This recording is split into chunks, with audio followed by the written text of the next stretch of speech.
Amanhã é de Dia das Mães. Queria, em primeiro lugar, desejar um feliz Dia das Mães para todas vocês. É um dos dias mais bonitos do ano, né? Um dia significativo para toda a família, para toda a sociedade, eu acho. Acho que todo mundo fica muito tocado no Dia das Mães. E aí a gente poderia fazer um culto normal, né? Mas eu pensei que a gente podia também falar um pouco sobre a família nesse dia. Obrigada, filha. Falar um pouco sobre a importância da família, a importância que Deus reservou para a família, espiritualmente falando.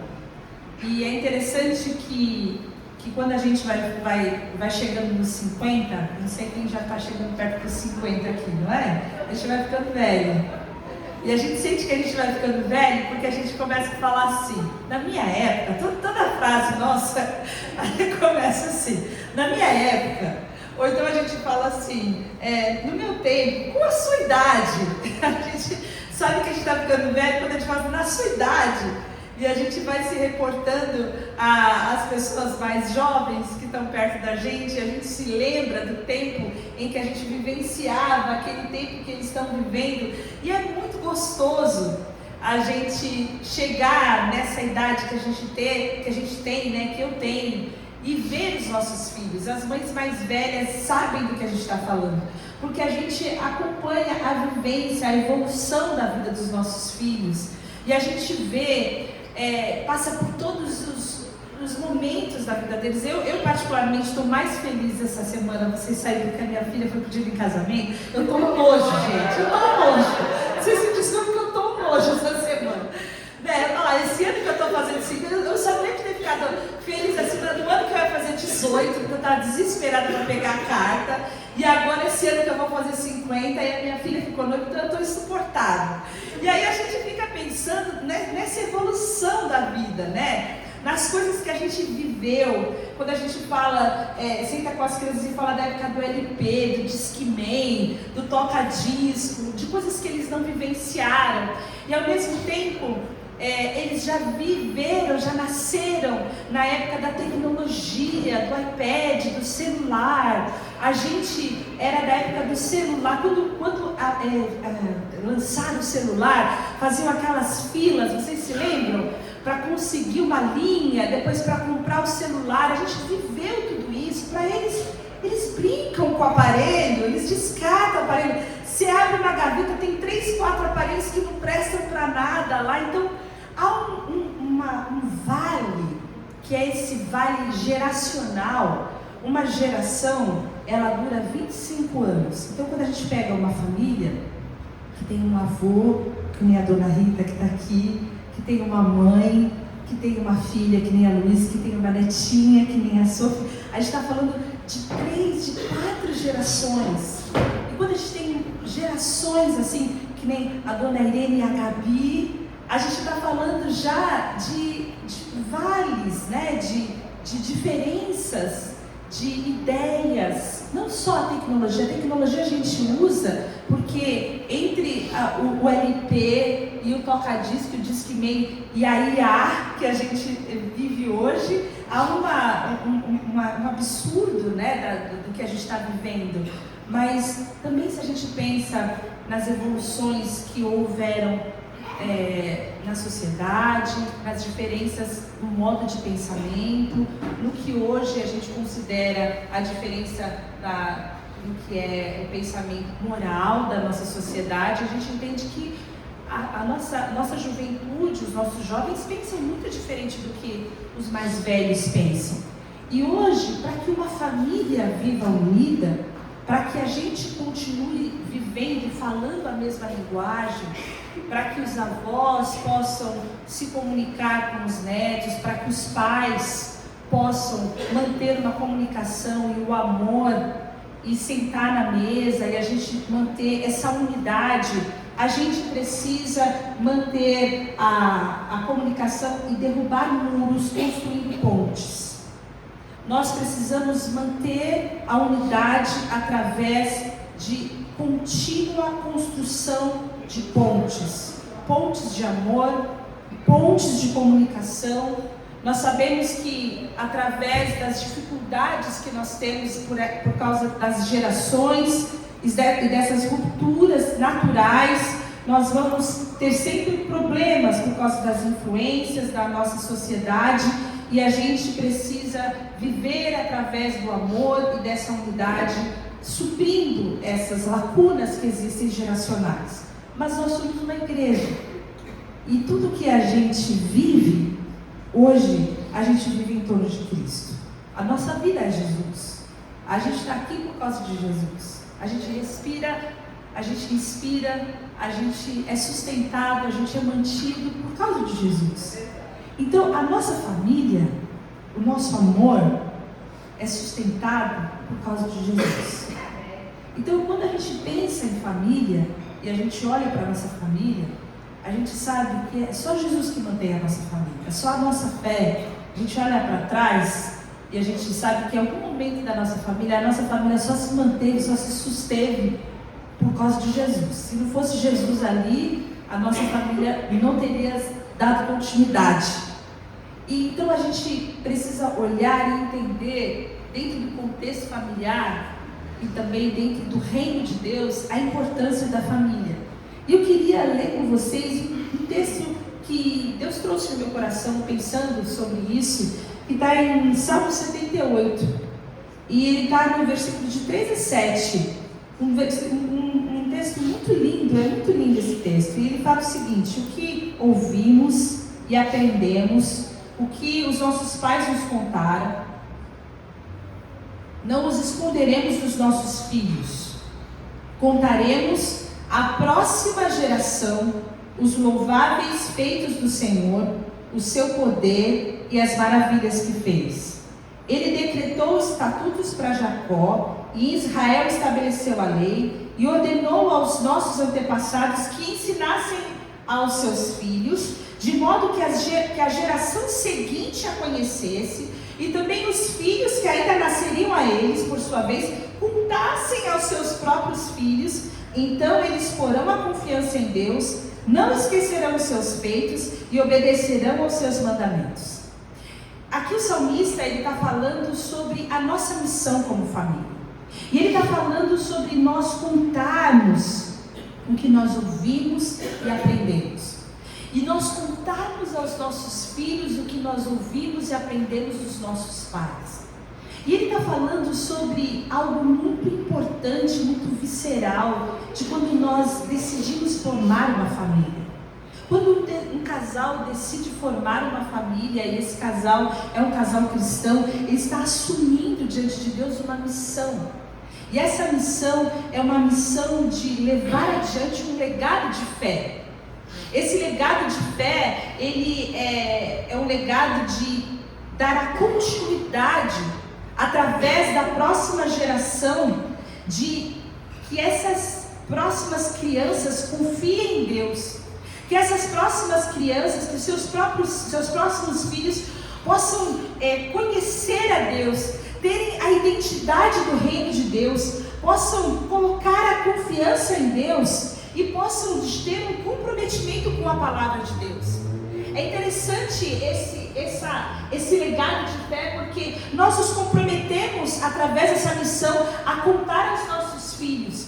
Os nossos filhos vão conhecer a Deus, e eles vão conhecer a Deus gerando essa identidade do reino de Deus. Eles vão conhecer a Deus sabendo como que é um filho de Deus, como que um filho de Deus, ama ao próximo, como que um filho de Deus perdoa, como que um filho de Deus serve, como que um filho de Deus vê o necessitado, como que um filho de Deus tem compaixão, como que um filho de Deus se apresenta diante de alguém que, quando ele está com raiva, quando ele está certo e o outro está errado, como que ele sofre a injustiça, como é a identidade do reino de Deus.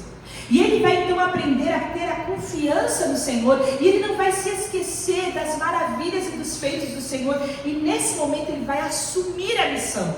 E qual é a missão? É contar às próximas gerações. Esse é o legado do reino. Essa é a confiança que quando alguém que ama Jesus faz ao colocar a confiança plenamente no Senhor e obedecer aos seus mandamentos.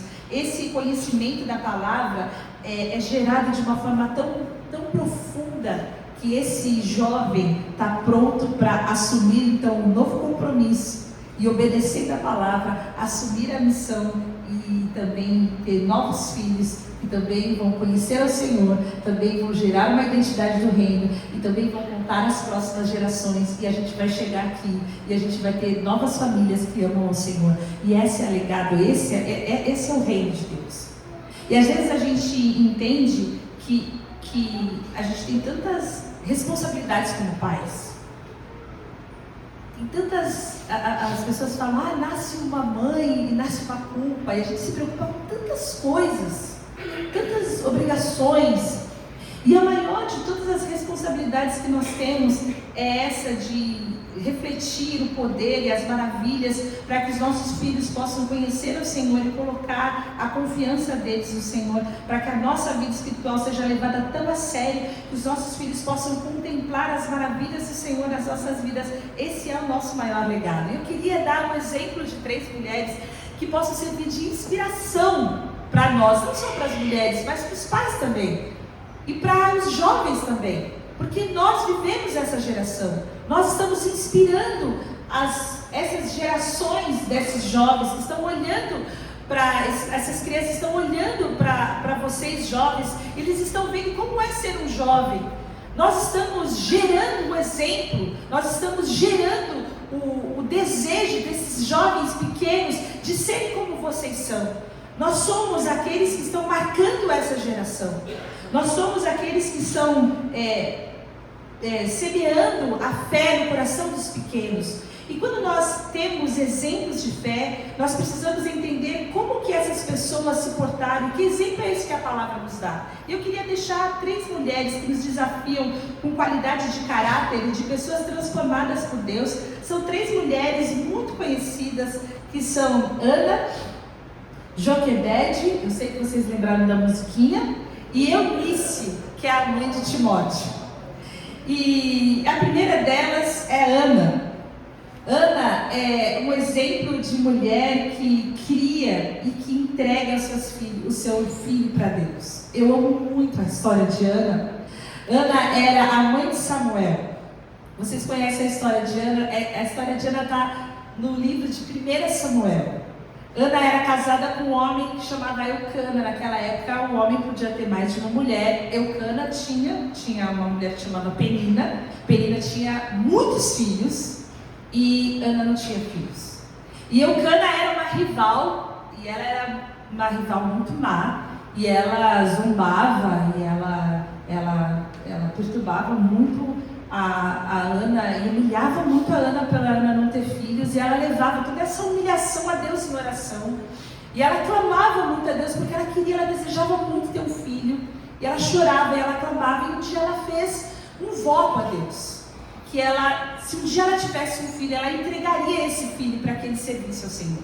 E na verdade, o desejo de Deus, o tempo inteiro, era que esse filho fosse dedicado ao Senhor, porque esse filho era Samuel, foi o grande profeta Samuel, que você vai ler os livros de 1º e 2 Samuel, esse era o homem de Deus, esse homem que seria entregue ao Senhor. Então Deus gerou um desejo no coração de uma mulher, de que esse filho fosse entregue. Ana então tinha um coração disposto a criar um filho para ser entregue a Deus. Essa era a Ana.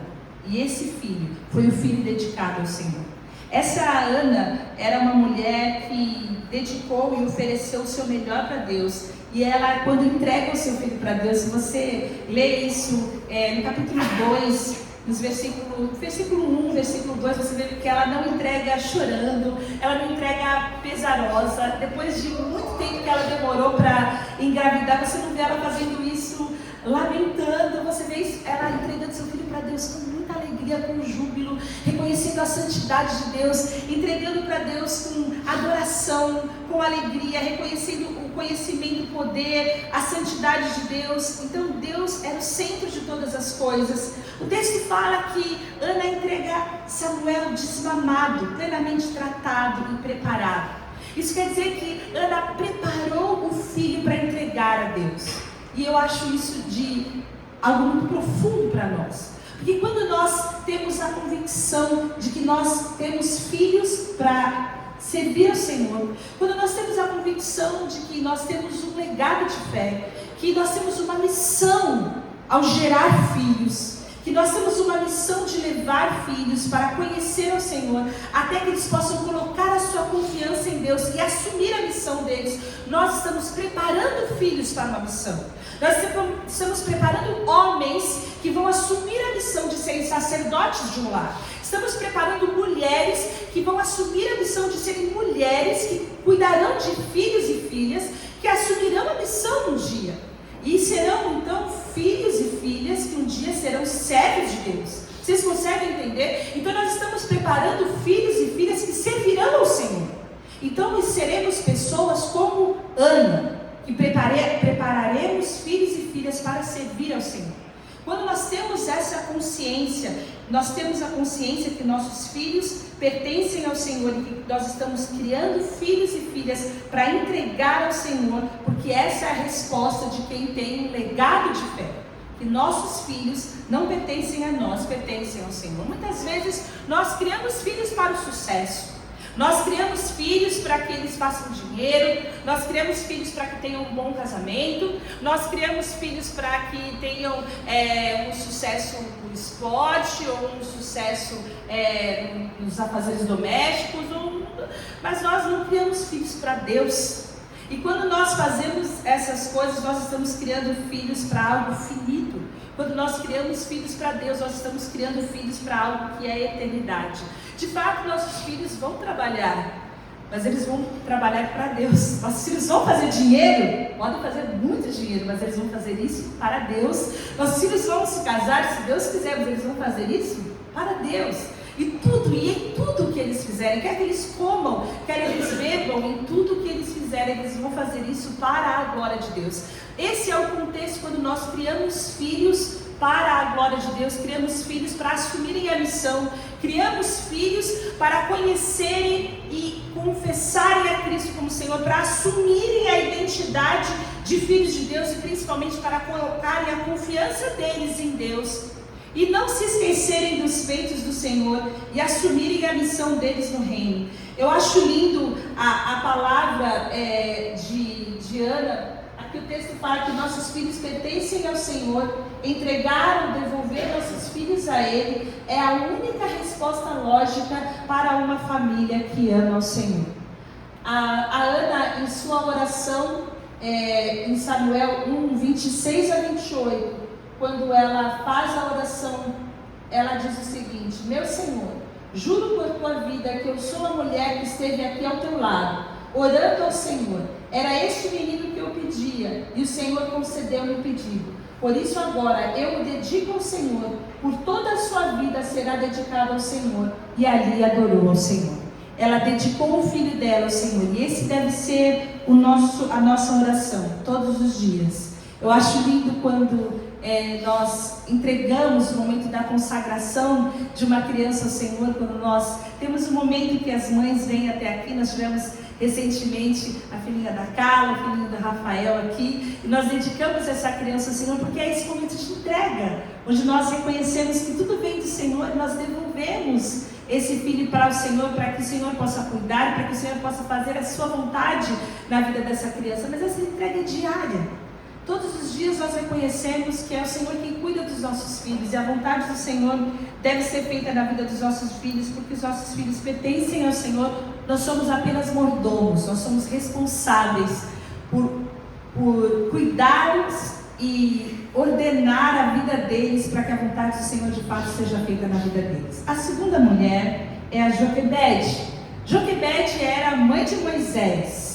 Joquebede era a mãe de Moisés, e junto com Arão, que era o pai de Moisés, era uma mulher extremamente corajosa. Vocês conhecem a história do menino, vocês sabem que ela foi uma mãe que teve muita coragem, que além de entregar os seus filhos a Deus, uma mãe corajosa, uma mãe que constrói pontes, uma mãe que derruba muros, ela também tem um grande Deus e ela tem um papel de ensinar. Além de entregar o seu filho a Deus, ela assume o papel de ensinar sobre Deus para os seus filhos.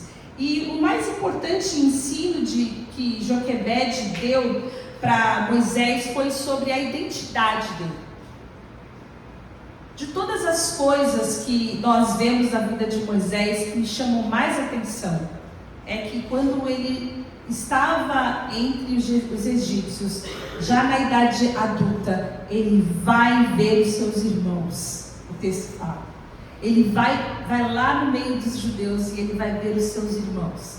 Ele não parecia um israelita, um hebreu. Ele estava com uma roupagem, um jeito, com todas as características, com a cultura em seu corpo de egípcio, mas no seu coração, no íntimo dele, ele tinha um coração do povo de Deus, porque a sua mãe ensinou a ser alguém do povo de Deus. Ela incutiu no coração de Moisés todo o conceito e a identidade do povo de Deus.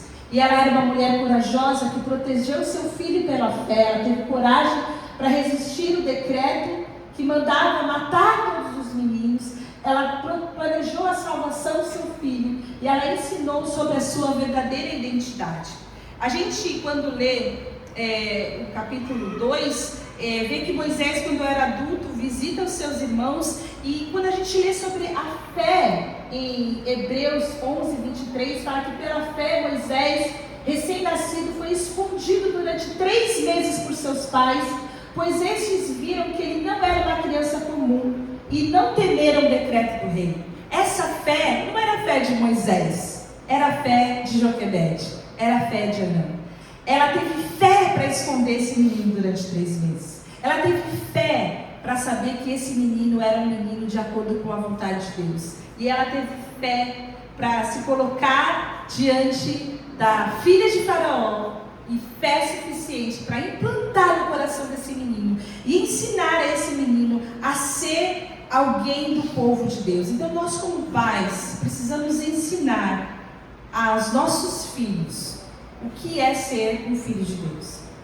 Porque o que acontece é que quando esse Moisés já adulto, e a gente tem um texto que fala sobre isso, ele vai e vê o povo sofrendo, e ele vê os israelitas sofrendo, ele não pensa 2 vezes em defender os israelitas, porque ele entende que aquele é o seu povo. E o nós ser um povo de Deus é saber quem nós somos. E o que nós somos não determina o que nós fazemos, e essa é a nossa identidade. Eu tenho pensado muito sobre a nossa identidade, porque às vezes nós ensinamos histórias bíblicas para os nossos filhos, às vezes a gente ensina um pouco de versículos, mas a gente não ensina a cultura do reino. A gente não ensina o que é de fato ser um cristão. A gente não ensina o que é a cultura do serviço. A gente não ensina o que é a cultura da humildade. A gente não está ensinando para o nosso filho que a gente precisa perder para ganhar. A gente não ensina para o nosso filho dar outra face. A gente não ensina para o nosso filho que os últimos é que são os primeiros. A gente não ensina para o nosso filho para ele ser manso, para ele ser humilde. A gente não ensina para o nosso filho que o maior é o que serve. A gente não ensina para a nossa vida. A gente pode ensinar falando, mas a gente não ensina fazendo. E quando a gente não ensina, a gente não está ensinando identidade. E sabe o que acontece? Nossos filhos não vão conhecer. E a gente teve algo muito sério que aconteceu muitas vezes entre o povo de Deus.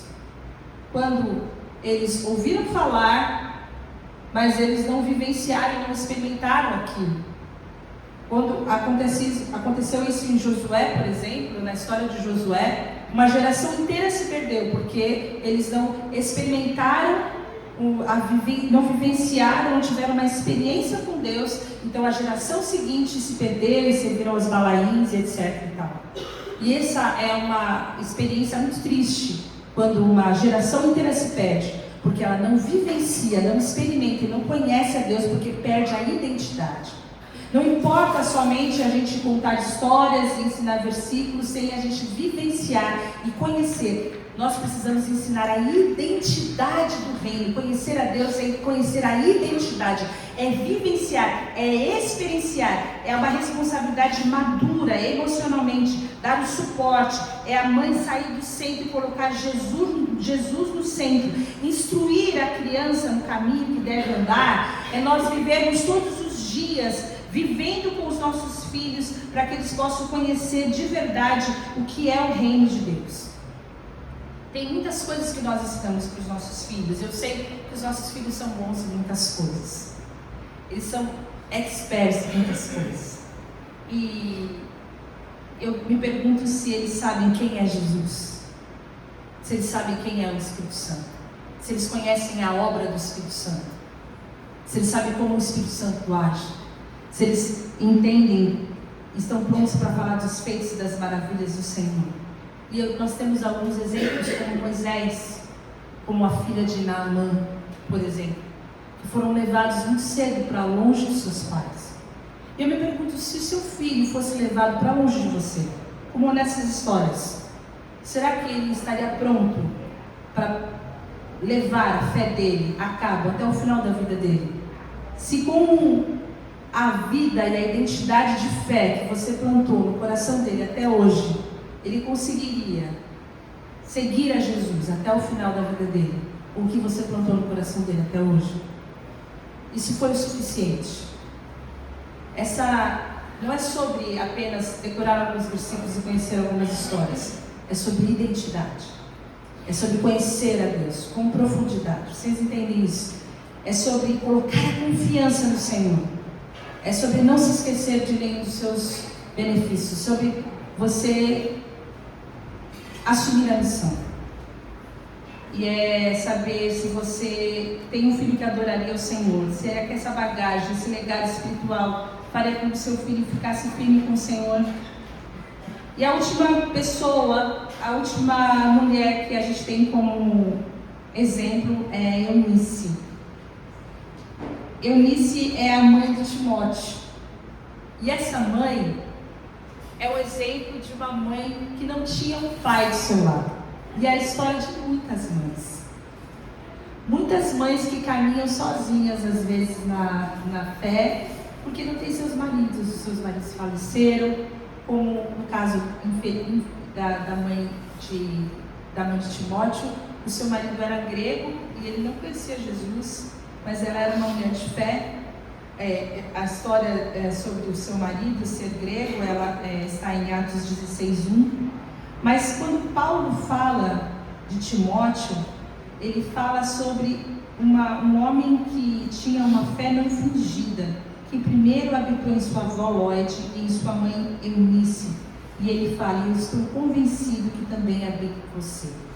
Ele conhecia Timóteo, Paulo conhecia Timóteo através do testemunho de fé de outras duas mulheres.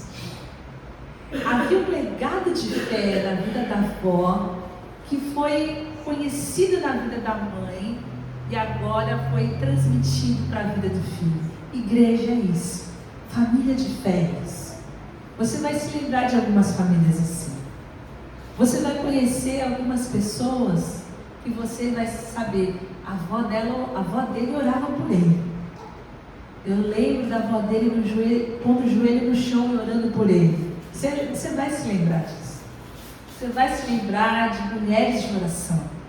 A igreja é cheia de mulheres de oração. É por isso que o Dia das Mães é um dia que a gente comemora, porque mulheres são inspiração. Mulheres são mulheres de oração. Mulheres são mulheres que oram por seus filhos, que têm percepções espirituais, que vêm quando passam assim, passam vazado, nem olham no olho, mas você sabe, tem alguma coisa aí, mas assim, nem olharam no olho, mas você passou diferente. O que é? Mas alguma coisa aconteceu que eu sei. Pode voltar aqui, pode voltar. Pode voltar. Você não precisa nem explicar, mas não fiz nada, nem me olhou, pode voltar, pode dizer o que é que está acontecendo. Tem alguma coisa, que é uma coisa de Deus, que Deus conferiu a essas mulheres, que são mulheres de fé. E quando essas mulheres que estão descritas, porque Deus é um Deus generoso, e traz essas mulheres como inspiração, para que com a sua graça e com a sua sabedoria Ele possa continuar nos inspirando, nós possamos também, por causa da sua graça, por causa do seu amor, continuar buscando que esse mesmo Espírito que habitava em Lloyd e que habitava em Eunice possa nos encorajar todos os dias a sermos bênção na vida dos nossos filhos. Porque não é pela nossa capacidade, não é pela nossa percepção, mas vai ser sempre por causa da graça de Deus. Vai ser sempre por causa do amor de Deus. Porque Deus é o maior interessado em cuidar e guardar e proteger os nossos filhos. Porque eles são aqueles que contarão as próximas gerações. Porque eles são aqueles que colocarão a sua confiança no Senhor. Porque eles serão aqueles que assumirão a missão. E quando nós confiamos nesse legado de fé, nós entendemos que esse bastão precisa ser transmitido de geração em geração, que um novo legado vai ser continuado através da próxima geração. Nós sabemos que essa mãe que constrói pontes equipa os seus filhos com a palavra de Deus. A mãe que constrói pontes, ela não só entrega o seu filho a Deus. A mãe que constrói pontes não só ensina o seu filho a ter uma identidade, mas a mãe que constrói pontes, ela planta, ela semeia a palavra de Deus. E essa é a Eunice, assim como a avó Lloyd, elas conheciam e elas ensinavam a palavra. E esse texto lindo de Timóteo, ele fala o seguinte, quando Paulo fala a Timóteo, ele fala a ele no versículo 14 e 17 do capítulo 3, tu, porém, permanece naquilo que aprendeste e de que foste inteirado. Ele está falando, permanece. Você aprendeu, permanece. Sabendo de quem o aprendeste. Olha que lindo. Ele honra a pessoa que ensinou. Porque Paulo sabe de quem ele aprendeu. Você sabe de quem você aprendeu? Permanece naquilo que você aprendeu. Desde a infância você sabe as sagradas letras. Você sabe de quem você aprendeu. Você sabe de onde você recebeu. Permanece naquilo ali.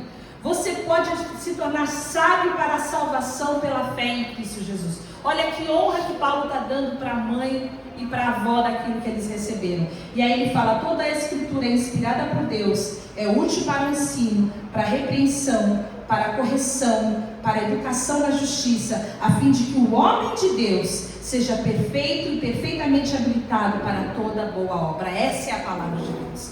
A mulher de Deus, a mãe, o pai, aquele que assume a missão, aquele que está comprometido que seus filhos amem a palavra e cresçam a palavra, a transmitir o legado, ele vai plantar, ele vai semear, ele vai conhecer e ele vai permanecer firme na palavra, porque sabe que a palavra ela vai trazer a educação da justiça, para que o homem possa ser perfeito e plenamente habilitado para toda a boa obra. Essa é a verdade de Deus. Nós precisamos abraçar isso e entender que desde pequenininho, desde da tenra infância, e essa tenra infância no original quer dizer desde que é bebezinho, a gente vai semeando a palavra desde bebezinho, desde pititico, a gente vai plantando a palavra, para que a criança cresça amando a palavra. E tem um texto que eu sempre falo sobre ele, que é um texto que eu amo muito, que fala sobre a gente plantar e incutir a palavra no coração das crianças, que está lá em Deuteronômio, ouve Israel, o Senhor nosso Deus é o único Senhor, amarás o Senhor teu Deus de todo o teu coração, de toda a tua alma, de toda a tua força. Essas palavras que hoje eu te ordeno estarão no teu coração e tu as inculcarás, colocar na cuca, colocar lá dentro da cuca, da cabecinha dos teus filhos, e você vai falar na tua casa, andando pelo caminho, ao se deitar e ao levantar. É todo dia um pouquinho, desde bebezinho, plantando no coração, semeando a palavra, colocar no coração, permitir que seu filho gere a identidade, permitir que seu filho seja entregue ao Senhor. Seu filho não é seu. O maior sucesso de uma mãe é que o seu filho conheça ao Senhor Jesus. Que o seu filho, não importa no que ele vai ser bem sucedido, ele pode ser bem-sucedido em qualquer área, mas ele vai ser o maior bem-sucedido se ele amar o Senhor de todo o coração e com toda a força, com todo o entendimento. Se ele puder assumir o legado da fé, se ele colocar a confiança dele no Senhor, e se ele assumir a responsabilidade de que outra geração também receba essa verdade. A mãe que constrói pontes é aquela que semeia a palavra para servir ao Senhor. Esse Deus bom é o Deus que nos capacita. A gente tem condições de ser essa mãe 24 horas? Não, claro que não. Mas é por isso que a gente tem o Espírito Santo que nos capacita. Ele é o Deus que age nas nossas fraquezas. Ele é o Deus que dá para nós o discernimento. Ele é o Deus que dá a mansidão que a gente precisa. Ele dá a paciência que a gente precisa. Ele dá a força que a gente precisa. Ele é o Deus que dá para nós o amor que a gente precisa. Todos os recursos, a sabedoria. É por isso que nós precisamos ser mulheres cheias do Espírito Santo. Nós gostaríamos de orar pelas mães. A gente vai orar pelos filhos, né? Mas a gente vai orar pelas mães. Para que sejamos essas mulheres capacitadas pelo Espírito Santo. Sejamos essas mulheres que, com a graça de Deus, assumem o legado de fé para contarmos a essas gerações os feitos do Senhor, para que os nossos filhos conheçam, tenham identidade e possam agir conforme essa identidade, conforme filhos de Deus, possam agir de acordo com aquilo com que eles foram chamados, possam ser de acordo com o chamado de filhos de Deus. É uma honra servir ao Senhor Jesus e saber que nós somos essa geração que leva, que carrega o nome do Senhor Jesus. Eu queria chamar o pastor e as mães para a gente poder encerrar esse momento orando pelas mães, para que o Senhor nos capacite em nome de Jesus.